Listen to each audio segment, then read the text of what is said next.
नमस्कार. स्वागत आहे मराठी बोधकथा चॅनलवर. इथे प्रत्येक गोष्ट आपल्या आयुष्याचा एक सुंदर बोध देऊन जाते. कधी छोट्या गोष्टीतून मोठा अर्थ समजतो, तर कधी साध्या घटनांमधून आपले विचार आणि आपली वागणूक कशी असावी हे समजते.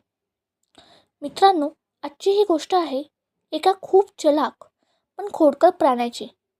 तो नेहमीच इतरांची मजा करायचा, त्यांना फसवायचा आणि त्यातून त्याला खूप मजा यायची. पण एक दिवस त्याची चाल त्याच्यावर उलटी पडली आणि त्याला आयुष्यभर लक्षात राहील असा मोठा धडा मिळाला.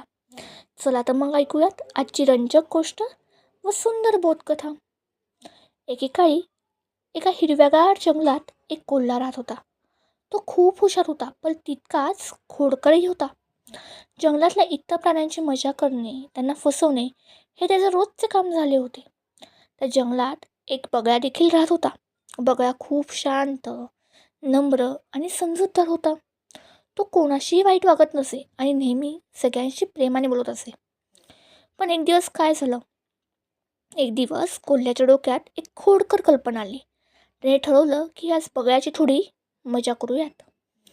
तो बगळ्याकडे गेला आणि खूप गोड आवाजात म्हणाला, "बगळ्या, आज संध्याकाळी माझ्या घरी जेवायला ये ना.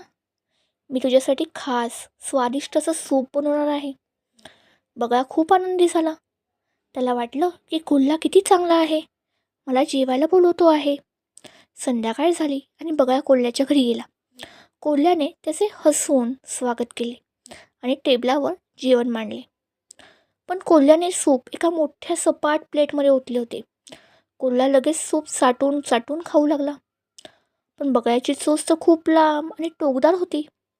त्याला त्या सपाट प्लेटमधून सूप पिणे शक्यच नव्हते. बगळा खूप प्रयत्न करत होता. तो पुढे थोडा झुकला, थोडा बाजूला वाकला, पण त्याला सुपाचं एकही थेंब मिळालं नाही. कोल्हा मात्र सगळं सूप मजेत संपून बसला. तो हसत म्हणाला, "काय रे मित्रा, सूप आवडलं नाही का?" बगळ्याला समजलं की कोल्हा त्याची मजा करत आहे. पण तो शांतपणे हसला आणि म्हणाला, "नाही मित्रा, सूप खूप छान आहे, पण मला आज भूक नाही." असं म्हणत बगळा तिथून निघून गेला. काही दिवसांनी बगळ्याने कोल्ह्याला आपल्या घरी जेवायला बोलवले.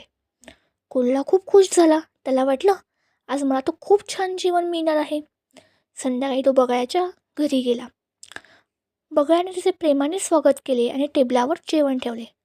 पण ह्यावेळी सूप एका लांब आणि अरुंद मानेच्या घड्यात भरले होते. बगळा आपल्या लांब चोचीने सहजपणे त्या घड्यातून सूप पिऊ लागला. पण कोल्ह्याचं तोंड त्या घड्याच्या आत जातच नव्हतं. तो खूप प्रयत्न करत होता. कधी घड्याला ढकलत होता, कधी वाकून बघत होता, पण त्या सुपाचा एकही थेंब त्याला मिळत नव्हता. बगळा शांतपणे सगळं सूप पिऊन शांत बसला. मग तो हसून म्हणाला, "मित्रा, काल तू माझ्याशी जे केलंस, आज तेच तुझ्यासोबत झालं." हे ऐकून कोल्ह्याला खूप लाज वाटली. त्याला समजलं की दुसऱ्यांची मजा करणे आणि त्याला त्रास देणे हे चुकीचं असतं.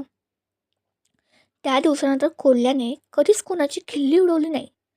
तो सगळ्यांशी प्रेमाने आणि आदराने वागू लागला. मित्रांनो, या गोष्टीतून आपल्याला एक खूप मोठा बोध मिळतो. कधीकधी आपणही इतरांची मजा करतो किंवा कोणालाही त्रास देऊन त्यांच्यावर हसतो.